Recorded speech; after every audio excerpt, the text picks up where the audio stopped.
తినడానికి ఏమైనా ఉందా?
साइड ले एక్కడ आपको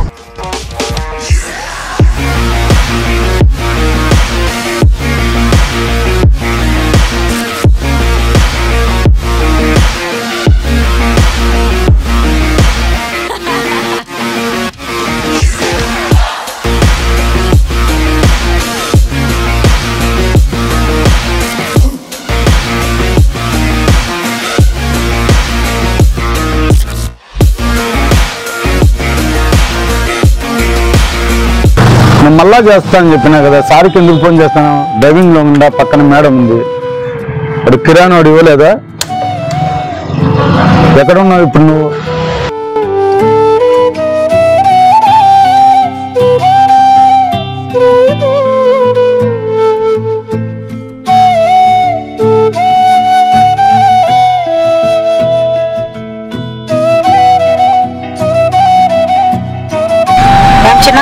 फोन से इंकेमన్నా మాట్లాడేది ఉందా? వెళ్దామా?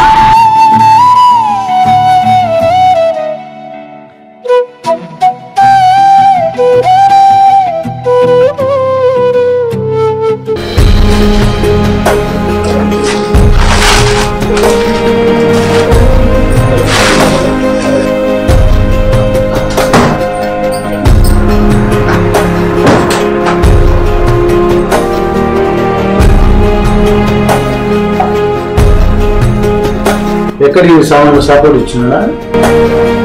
లేదండి, మరి ఎవరు ఇచ్చారు? ఎవరో వచ్చి ఇచ్చి వెళ్ళారు. మీకు తెలిసిన వాళ్ళు అనుకున్నాను, అందుకే తీసుకున్నా. నాకు తెలిసిన వాళ్ళు ఎందుకు ఇస్తారు చెప్పు? అదే ఇంటికి వచ్చి. సరే, ఏదైతే ఏముంది, ఆ దేవుడే మన కష్టాలను చూసి ఎవరినో పంపించినట్టున్నాడు. కాలు కడుక్కోండి, అన్నం పెడతాము. ఏం చిన్న చాలా సంతోషంగా ఉన్నావు? ఏం లేదు మేడం, ఎవరో నా పరిస్థితి చెప్పినారు. ఒక మహానుభావుడు వచ్చి ఇంట్లో సరుకులు ఇచ్చుకున్నాడు. ఎవరో ఆ మహానుభావుడు? నాకు నా కుటుంబానికి గుప్పెడు మెతుకులు తినేలా చేశారు మేడం ఎవరో ఆ మహానుభావుడు.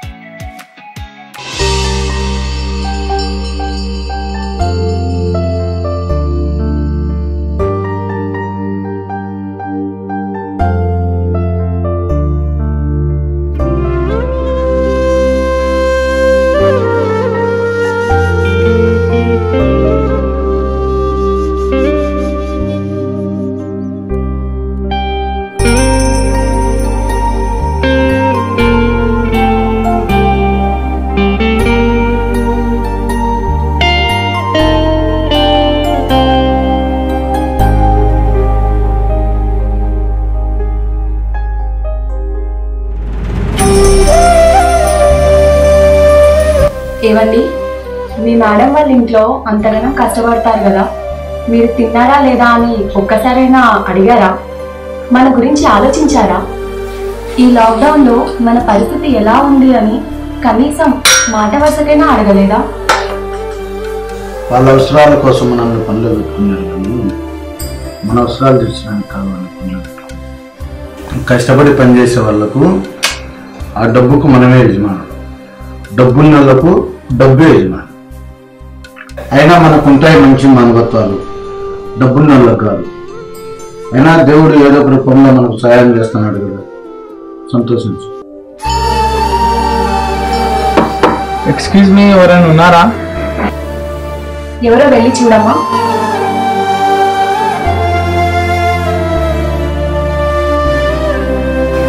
ఎవరు కావాలి అంకుల్? ఇంట్లో పెద్దవాళ్ళు లేరా అమ్మా? ఒక నిమిషం అమ్మా, ఎవరో అంకుల్ వచ్చారు.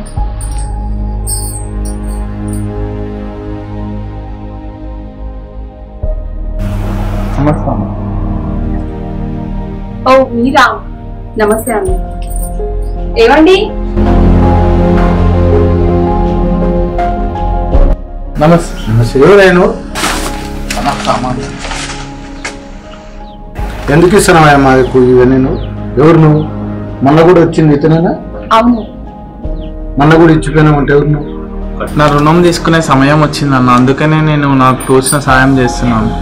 నా రుణం తీసుకోవడానికి నేనేం చేస్తున్నాను? ఎవరయ్యా నువ్వు? ఎవరు పంపిస్తున్నారు నేను? నీకు కాదన్నా, నేను ఒక దేవతకి రుణపడి ఉన్నా, అందుకే తెచ్చినవన్నీ. కాదన్నా, ఆ దేవత ఫోటో చూపిస్తా. ఈమెనా అన్న?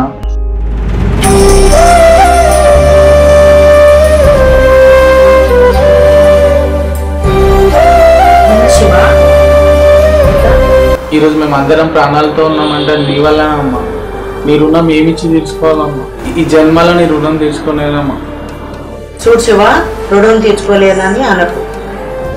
ఎప్పుడు ఎక్కడ ఎలా తీర్చుకోవాలో నేను చెప్తాను. ఆ సమయం కోసం ఎదురు చూస్తూ ఉండు. చాలు.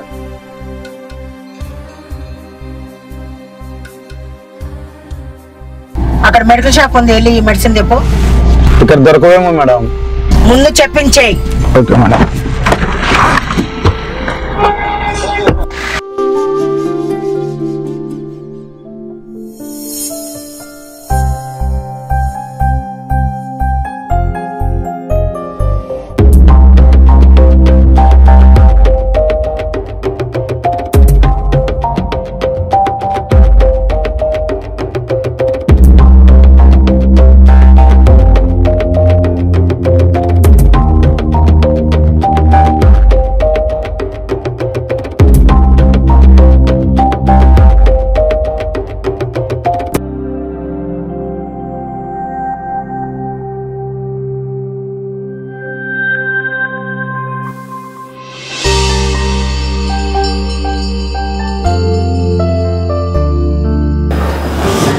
ఏం చిన్న ఎలా వచ్చావు? నన్ను క్షమించండి మేడం, మిమ్మల్ని చాలా తప్పుగా అపార్థం చేసుకుంటాను. ఈరోజు మీరు లేకపోయి ఉంటే నా భార్య పిల్లలు ఆకలితో చచ్చిపోయాను. ఏమిచ్చి మీరు నన్ను తెచ్చుకోవాలి మేడం. మా ప్రాణాలు కాపాడిన దేవతమ్మా మీరు. థ్యాంక్స్ అమ్మా.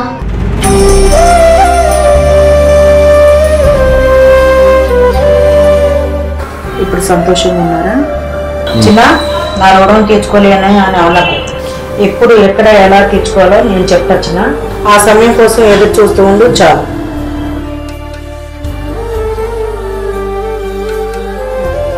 మానవ సేవే మాధవ సేవ అంటారు కదా, అర్థం అందరికీ తెలిసే ఉంటుంది. నిజమైన సంతోషం అంటే మనలో మనం చూసుకునేది కాదు, ఎదుటివారికి సహాయం చేసినప్పుడు వారి కళ్ళలో కనిపిస్తుంది చూడు, అది. మనం కష్టాల్లో ఉన్నప్పుడు ఎవరైనా ఏదైనా సహాయం చేస్తే మీ రుణం ఈ జన్మలో తీర్చుకోలేము అంటాం కదా, అది తప్పు. ఈ జన్మలోనే తీర్చుకోవాలి. ఎందుకంటే మనం సహాయం పొందింది ఈ జన్మలోనే కాబట్టి. చేసిన రుణం ఎలా తీర్చుకోవాలా అని ఆలోచిస్తున్నారా? మీరేం చేయాల్సిన అవసరం లేదు. ఎందుకంటే ఎప్పుడు, ఎక్కడ, ఎలా చేయాలి అన్నది కాలం నిర్ణయిస్తుంది. అప్పుడు మీరు పొందిన సహాయం యొక్క రుణం తీర్చుకునే అవకాశాన్ని సద్వినియోగపరుచుకొని సంతోషాన్ని పంచాలని ఆశిస్తున్నాం.